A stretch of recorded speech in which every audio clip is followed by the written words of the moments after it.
Estamos celebrando los jovencísimos 88 años de Joaquín Salvador Lavado Tejón.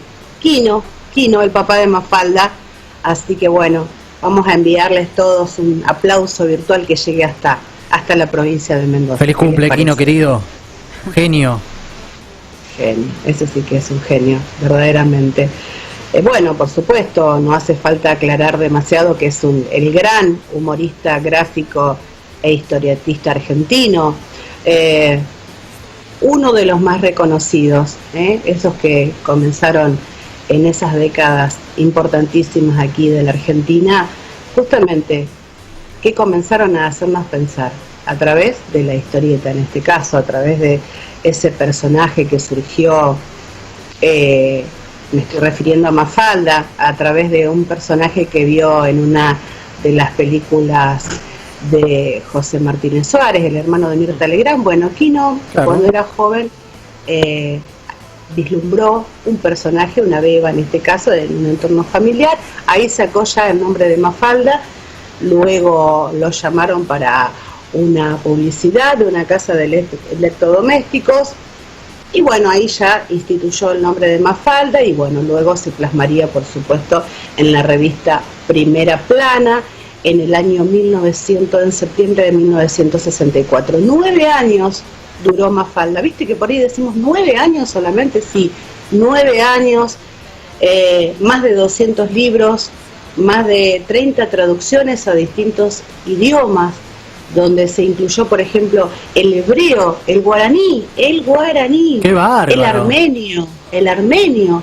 Hay un sistema braille que también tiene la traducción de Mafalda.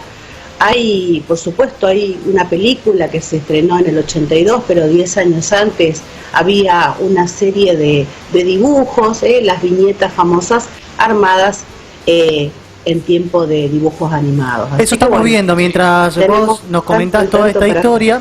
La imagen de apoyo que tenemos para hoy tiene que ver con esta serie de dibujitos animados de Mafalda, con bueno, muchísimo movimiento, que eso está bárbaro y es espectacular. Quizás no la podemos escuchar, pero sí la podemos ver. Y esto que me dijiste hace un ratito de Mafalda, hace unos minutitos nada más, que fue esa primera historieta que además de entretenernos, nos hizo sentarnos y ponernos a pensar. Claro, Maxi, te debo haber regalado alguna en tu niñez, no sé si te acordás, pero bueno, ahí ya me sale la tía pesada.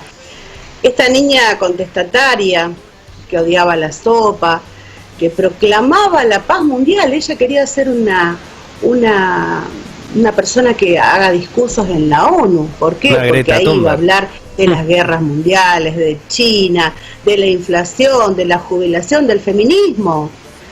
Escuchaba los noticieros en la radio.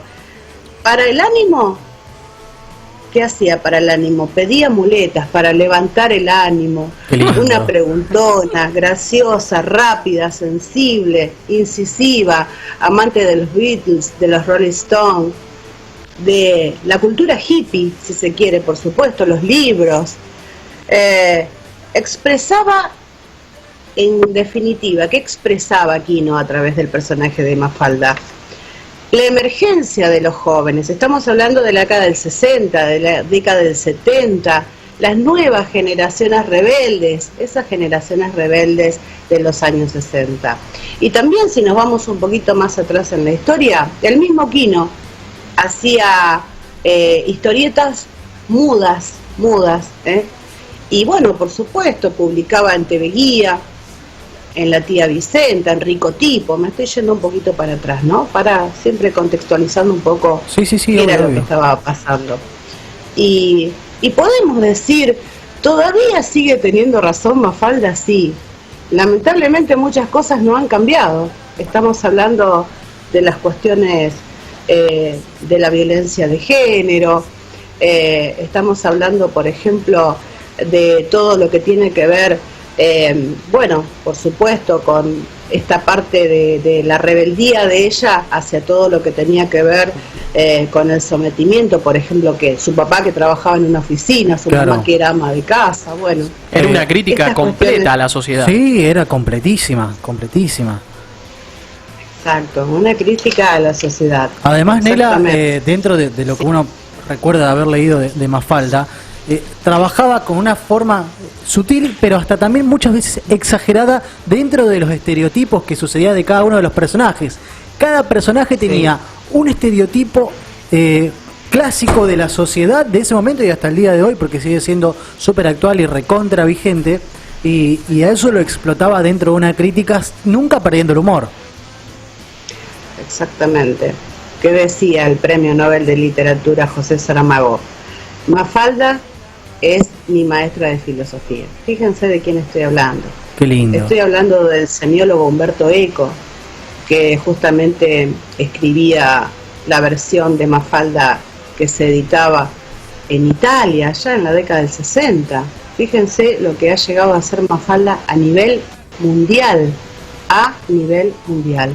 Por supuesto, tenemos que tener en cuenta que el humor de Quino ha sido un humor típicamente ácido, incluso cínico por momentos, y que por supuesto ahondaba con frecuencia en la miseria, en el absurdo de la condición humana. Este enfoque pesimista también de la realidad no impidió que sus historias estén llenas de ternura y muestren una simpatía por las víctimas de la vida, como les decía, los empleados, los niños, las amas de casa, los pensionistas, los oscuros artistas, bueno, en fin. Todo el mundo conoce algún que otro personaje de Mafalda. También quería decir que Joaquín Salvador Lavado era hijo de andaluces, claro, netamente. Mira. Así que se crió en Guaymallén, en su provincia de Mendoza. Vamos a pensar en Manolito, en el almacén de Manolito. Bueno, él se inspiró en la panadería de su barrio, en ese personaje, ¿no? Ah, mira. Los sirio-libaneses vendían las cosas por la calle en Guaymallén, o sea, todo el tiempo el carnicero era italiano, o sea, todos sus vecinos, aparte de su familia andaluza, motivaron después también, ¿por qué no decirlo?, la creación y la recreación de esos personajes. Es decir, parte de lo que llevó a la historieta tenía que ver mucho con la autorreferencia de su vida. Claro, por supuesto. Él siempre comenta que su vida cosmopolita o su vida argentina, entre comillas, fue cuando vino en el 54 recién al barrio de San Telmo, en Buenos Aires, porque anteriormente era como esa vida. Quiero destacar que perdió a sus papás bastante joven, comenzó el Colegio de Bellas Artes, la Escuela de Bellas Artes, motivado por un tío que también se llamaba Joaquín, por eso le decían Quino a él para separarlo, diferenciarlo de su tío Joaquín. Quedó sin sus papás muy joven, pero bueno, vuelvo a lo mismo. Estuvo siempre su vida ligada a todo lo que tenía que ver con la cultura de los inmigrantes, italianos, españoles, libaneses, polacos. Hermoso. Y bueno, por supuesto, lo que pasó después con la traducción de su obra máxima, que ha sido Mafalda, como les decía anteriormente, a más de 30 idiomas. También quiero contarles que por el tiempo no voy a contar la cantidad de premios y, bueno, homenajes que gracias a Dios los ha tenido en vidas y todos, inclusive hoy. Va a haber una fiesta, bueno, íntima, ahí en Chacras de Coria, que es una localidad en la Gran Mendoza, a 13 kilómetros de la capital, donde él reside, con su señora, no tuvo hijos, y no hace falta que cuente toda la cantidad de premios y nominaciones. Debe ser inmensa, y homenajes, inmensa. Pero bueno, por lo menos voy a destacar que el 21 de mayo de 2014 obtuvo el Premio Príncipe de Asturias, de Comunicación Humanidades. Bueno, un galardón importantísimo, por supuesto. Claro que sí. Aparte de contarles que hay calles, inclusive en España, ustedes pueden creer que en España hay calles que se llaman Mafalda. No te puedo creer. Eso no la tenía. Hay plazas en Italia que se llaman Mafalda, e infinidad de monumentos que por supuesto recrean a la niña del pelo de corte carré. Qué lindo, qué linda historia, Nela, qué La verdad que a mí cuando me tiraste la idea, mirá, tengo ganas de hacer una columna sobre, obviamente con el cumpleaños de Quino, hablar sobre Mafalda, me gustó un montón, porque es una caricatura que une a un montón de generaciones. Exactamente, eso les quería decir. Está grabado en la retina de todos. Claramente, fíjense, ustedes no tienen mi edad, por supuesto. Ustedes también se ven un poco reflejados en Mafalda, porque en sus casas seguramente ha habido una Mafalda que se han tirado alguna siesta a hojearla, al menos a leerla y a tratar de interpretar qué era lo que ella quería decir, ¿no es cierto? Muy inteligente. Las ocurrencias que tenía siempre a la hora de ver el mundo de los adultos también, es la mirada que capaz que interpelaba más con nosotros. Yo me acuerdo de leer esas tiras de vez en cuando descartaban la última página del diario del domingo y yo caía a leer las historietas y estaba Mafalda ahí. Así es. Todos tenemos un poquito de Mafalda y también todos tenemos un poquito de Susanita, y también todos tenemos un poquito de Manolito, también claro que sí. Todos tenemos un poquito de Guille y un poquitito de Libertad, que era el personaje, digamos, el más intelectual, ¿no es cierto? Era la antítesis de lo que era Susanita. Me encanta. Pero bueno, realmente traerla es un placer para el alma y seguramente muchos de los amigos que acompañan cada mediodía sensibilizado, se va a sentir tocado desde algún lugar, trayendo la figura del gran Quino y de Mafalda, por supuesto. Excelente, Nela, me encantó esta columna. Va a quedar, es casi una historieta esta columna, hermosa, con un montón de matices fabulosos. Y lo cerramos con una frase: paren el mundo que me quiero bajar.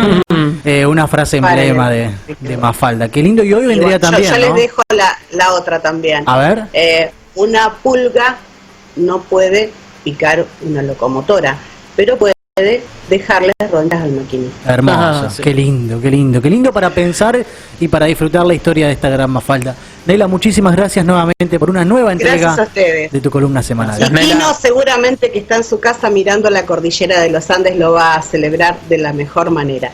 Muchas gracias, buen fin de semana y si Dios quiere nos reencontramos el viernes.